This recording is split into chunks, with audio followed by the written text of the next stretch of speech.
اقبال کہتے ہیں یہ جھوٹے ہیں جو کہتے ہیں جنگ سے بچ کے معیشت کھڑی ہوتی ہے، بلکہ معیشت آتی اس وقت ہے جب بندہ میدان جنگ میں اترتا ہے۔ سبحان اللہ! اتنی دہائیوں سے امریکہ جنگ لڑ رہا ہے، سپر پاور ہے، جب سے اسرائیل بنا ہے تب سے حالت جنگ میں ہے۔ آج اتنا سا اسرائیل پورے مشرق وسطیٰ کو ناک میں نکیل ڈال کے رکھی ہوئی ہے۔ آپ اگر چاہتے ہیں کہ دنیا میں مضبوط ہو، ایک ہی طریقہ ہے، وہ جہاد فی سبیل اللہ۔ جنگ کے بغیر چارہ نہیں۔ اقبال مجھے تو یہ مسجد کا ملا کہتے ہیں اور میں مسجد کے اندر اس سے بات کر سکتا ہوں، آپ بتائیے کہ کیا واقعی جنگوں سے مصیبت آتی ہے، جنگوں سے معیشت کمزور ہوتی ہے، یا مسلمان کے لیے معیشت مضبوط ہوتی ہے؟ اقبال کہتا ہے مسلمان کے لیے نہیں، میں تو پوری دنیا کی جتنی بھی مخلوقات ہیں، جتنی مختلف تنظیمیں ہیں، جتنے ممالک ہیں، جتنے مذاہب ہیں، جتنی قومیں ہیں، میں ان تمام امم اور قوموں کی تمام کی مختصر تفصیل تمہارے سامنے رکھ دیتا ہوں کہ تمہیں سمجھ آ جائے گا۔ اقبال کہتا ہے میں تجھ کو بتاتا ہوں تقدیر امم کیا ہے، میں تجھ کو بتاتا ہوں تقدیر امم کیا ہے، شمشیر و سلاح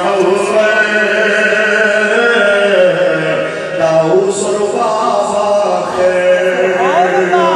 شمشیر و سلاح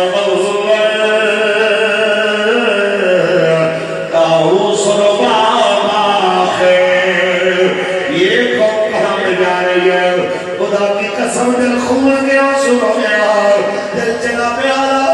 دل خون کے آنسوؤں میں جذبات مر گئے۔ اس رات فلسطین کے اندر ہسپتال کے اوپر حملہ ہوا، 2 سے 3 ہزار بندہ ایک رات میں شہید کر دیا گیا۔ ارے ہسپتال میں حملہ کر کے جنگی جنگ کے ساتھ وحشیانہ اقدام اور دہشت گردی کے اس عمل کے باوجود بھی اسرائیل کے خلاف پوری دنیا کا کفر کبھی بھی اکٹھا نہیں ہوا۔ کسی نے نہیں کہا کہ اس کو جناب لگام ڈالی جائے، ایسا حملہ کوئی مسلمان کرتا تو اب تک پوری دنیا کا کفر اس پہ حملہ آور ہو چکا ہوتا۔ دیکھئے تو صحیح، اس رات جب ہسپتال اڑا دیا گیا، زخمیوں، مریضوں، بچوں، بوڑھوں، عورتوں سمیت، اگلے دن ہم نے دیکھا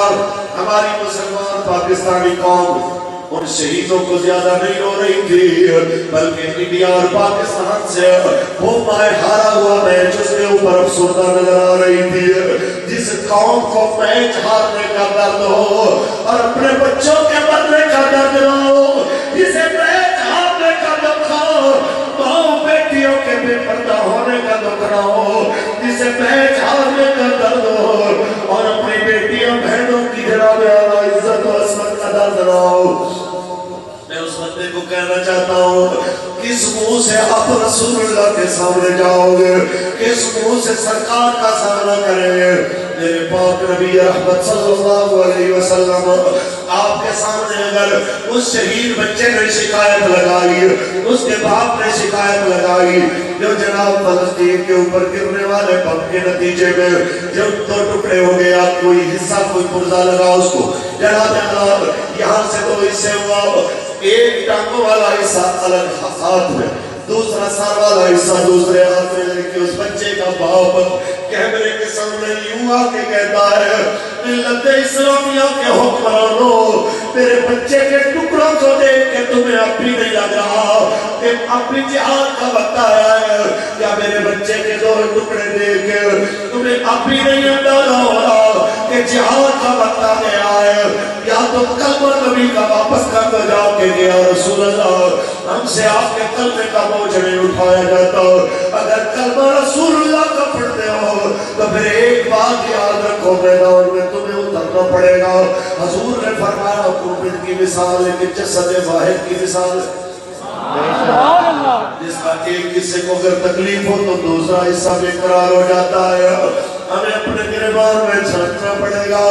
اگر واقعی فلسطینی مومن ہے، مسلمان ہے اور ہم بھی مسلمان ہیں اور ہمیں ان کا درد محسوس نہیں ہو رہا، تو پھر جناب اعلیٰ گریبان میں جھانکنا پڑے گا کہ حضور کی حدیث کی روشنی میں تیرے آقا نے تو فرمایا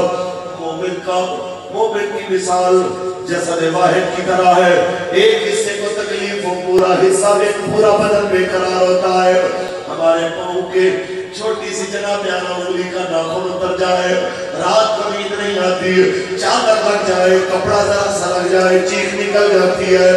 یا تو ہم بیکار حصہ ہو گئے بدن کا، یا تو ہم مردہ حصہ ہو گئے بدن کا کہ جنہیں ڈر بھی محسوس نہیں اور آپنوں کا۔ اور اگر خدا نخواستہ ایسا نہیں ہے تو پھر ذرا غور کیجئے کہیں ہم اس حالت میں تو نہیں چلے گئے۔ لیکن میرے قریب نبی نے فرمایا قرب قیامت ایسا وقت آئے گا یصبح مومن و یمسی کافر، بندہ صبح مسلمان ہوگا شام کو کافر ہوگا، شام کو مسلمان ہوگا صبح کافر ہوگا۔ کہیں ہم اس کیٹیگری میں تو نہیں چلے گئے کہ اپنے مرتے بچوں کو دیکھ کے، مرتے بھائیوں کو دیکھ کے، مسجدوں کو شہید ہوتا دیکھ کے، بیٹیوں بہنوں کو اجڑتا دیکھ کے ہم خاموش ہو کے بیٹھ گئے۔ کہیں امریکہ بہادر ناراض نہ ہو جائے۔ اقبال کہتا ہے ایک بندگی